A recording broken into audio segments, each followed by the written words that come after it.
এর দিক থেকে আমরা লাঠি ছোটা সহ একটা মিছিল দেখতে পেয়েছি এবং সেই মিছিলটি এখানে বক্সিবাজার মোড়ে যে বিএনপির বিভিন্ন অঙ্গ সংগঠনের নেতাকর্মীদের জমায়েত ছিল সেই জমায়েতের উপর তারা আসলে হামলা করছে, কিন্তু কারা হামলা করেছে আমরা এখনো বুঝতে পারিনি। কিন্তু আপনারা দেখতে পাচ্ছেন যে বুয়েটের দিকের যে রাস্তাটি, বুয়েট থেকে যে রাস্তাটি বক্সিবাজার এসেছে সেখান থেকে আপনি দেখতে পাচ্ছেন যে এখানে আসলে লাঠিসোঁটা নিয়ে তারা এখানে এসেছে এবং হামলা করেছে।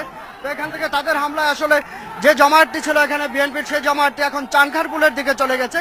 আপনি একটু ডান পাশে তাকালে দেখতে পাবেন যে এখন চানখারপুলের দিকের রাস্তাটি এখন ফাঁকা হয়ে গেছে। আসলে সবাই তারা ওই এলাকায় চলে যাওয়া, এখন আমরা ধারণা করছি যে চানখারপুল এলাকা ছাড়িয়ে গেছে এবং সবার হাতে দেখবেন যে লাঠিসোঁটা আছে এবং আমরা এখানে কয়েকটি ককটেল ফোটার শব্দ পেয়েছি এবং পাশাপাশি আইনশৃঙ্খলা রক্ষাকারী বাহিনী এখানে কয়েকটি টিয়ার গ্যাস ছুড়েছে এই পরিস্থিতি শান্ত করার জন্য। তো এই মুহূর্তে আপনি দেখতে পাচ্ছেন যে বক্সিবাজার মোড়ের যে অংশটি, সেই অংশটিতে বক্সিবাজার মোড়ে এখন লাঠিসোঁটা নিয়ে যারা এখানে এসেছিল তাদের দখলে আছে। আপনি দেখতে পাচ্ছেন নিশ্চয়ই বক্সিবাজার মোড়ের চিত্রটি। পুলিশ একদিকে দাঁড়িয়ে আছে, এপাশে বামে বক্সিবাজারের অংশটিতেও পুলিশ আছে, কিন্তু লাঠিসোঁটা নিয়ে যারা এসেছিল তারা এখানে তাদের কর্মকাণ্ড চালাচ্ছে। আপনি দেখতে পাচ্ছেন যে কেউ কেউ ঢিল ছুটছে, কিন্তু তাদেরকে শান্ত করার পুলিশ চেষ্টা করছে। কিন্তু যে এখানে যে বিএনপির যে নেতাকর্মীরা এখানে অবস্থানে ছিলেন তারা কিন্তু এই মুহূর্তে আর নেই। আপনি দেখতে পাবেন যে বক্সিবাজার থেকে চানখারপুল পর্যন্ত রাস্তাটি একদম ফাঁকা হয়ে গেছে। হয়তো কিছু ইটপাটকেল পড়ে আছে রাস্তায়, কিন্তু এখন আর কেউ নেই। এখন আসলে বলা যায় যে বক্সিবাজারের এলাকা থেকে এই মুহূর্তে বলা যায় যে একেবারে রণক্ষেত্রে পরিণত হয়েছে। আপনি দেখতে পাচ্ছেন যে একটু পরপরই এখানে পটকার ককটেলের আওয়াজ পাওয়া যাচ্ছে, কেউ ঢিল ছুটছে। এদিকে বিশ্ববিদ্যালয়ের দিকে, বক্সিবাজার মোড় থেকে বিশ্ববিদ্যালয়ের দিকে যে রাস্তাটি গেছে ওদিকেও ধাওয়া দিয়ে একটি অংশকে আমরা দেখেছি যে নিয়ে গেছে লাঠিসোঁটা নিয়ে যারা এসেছিল। এখন তাদেরকে দেখতে পাচ্ছেন যে পুলিশ বুয়েটের ওই রাস্তাটা দিয়ে আবার ফিরিয়ে দিচ্ছে, তারা লাঠিসোঁটা নিয়ে আবার ফিরে যাচ্ছে। কিন্তু এখন পর্যন্ত আসলে আমরা তাদের পরিচয় জানতে পারিনি যে তারা আসলে কোন সংগঠন থেকে তারা এখানে এসেছে। ধারণা করা হচ্ছে হয়তো সরকার সমর্থক হলেও হয়ে থাকতে পারে, কিন্তু আমরা আসলে এটা নির্দিষ্ট করে বলতে পারছি না যে তারা কারা।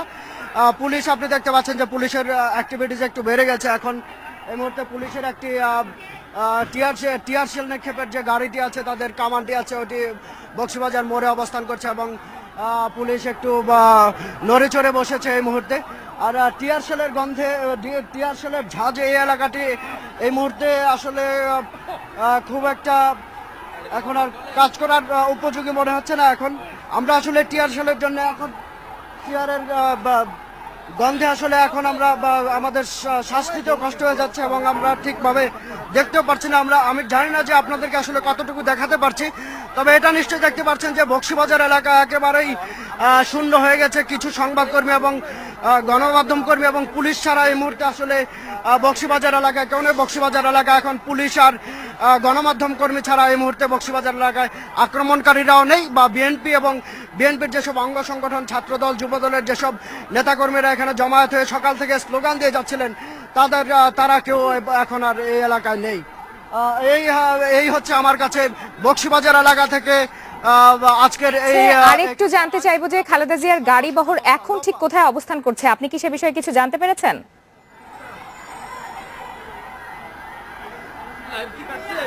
না লোপা, আসলে যখন বুয়েটের দিক থেকে কিছুক্ষণ আগে লাঠিসোঁটা নিয়ে লোকজন এদিকে আসা শুরু করেছিল, তার কিছুক্ষণ আগে আমরা কয়েকটি গাড়ি দেখে আমরা ধারণা করেছিলাম যে এটি হয়তো খালেদা জিয়ার গাড়ির বহর হতে পারে, কিন্তু আমাদের সে ধারণাটি ভুল ছিল। আমরা এখন এখান থেকে বুয়েটের দিকে যতটুকু বা ঢাকা বিশ্ববিদ্যালয়ের যতটুকু রাস্তার অংশ দেখা যাচ্ছে সেখানে কোথাও আমরা কোনো গাড়ির বহর দেখছি না বা কোনো গাড়ি দেখছি না। তবে দুই রাস্তাতে এখন আরো বেশি সংখ্যক পুলিশ অবস্থান করেছে, তারা পরিস্থিতি শান্ত করার চেষ্টা করছে। খালেদা জিয়ার গাড়ির অবস্থান আসলে নির্দিষ্ট করে এই মুহূর্তে আমি আপনাকে জানাতে পারছি না লোপা।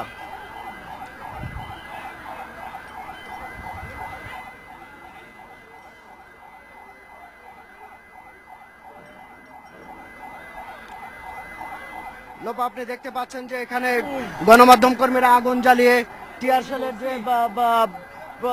শেলের যে ঝাঁজ, সে ঝাঁজ থেকে অনেকেই বাঁচার চেষ্টা করছেন। তারা আগুন জ্বালিয়ে ধোঁয়া নেওয়ার চেষ্টা করছেন, কারণ আপনি জানেন যে এই এলাকায় যেহেতু প্রচুর সংখ্যক টিয়ার শেল মারা হয়েছে, এখন আসলে শ্বাস প্রশ্বাস নিতেও কষ্ট হচ্ছে এবং তাকাতেও কষ্ট হচ্ছে এখন।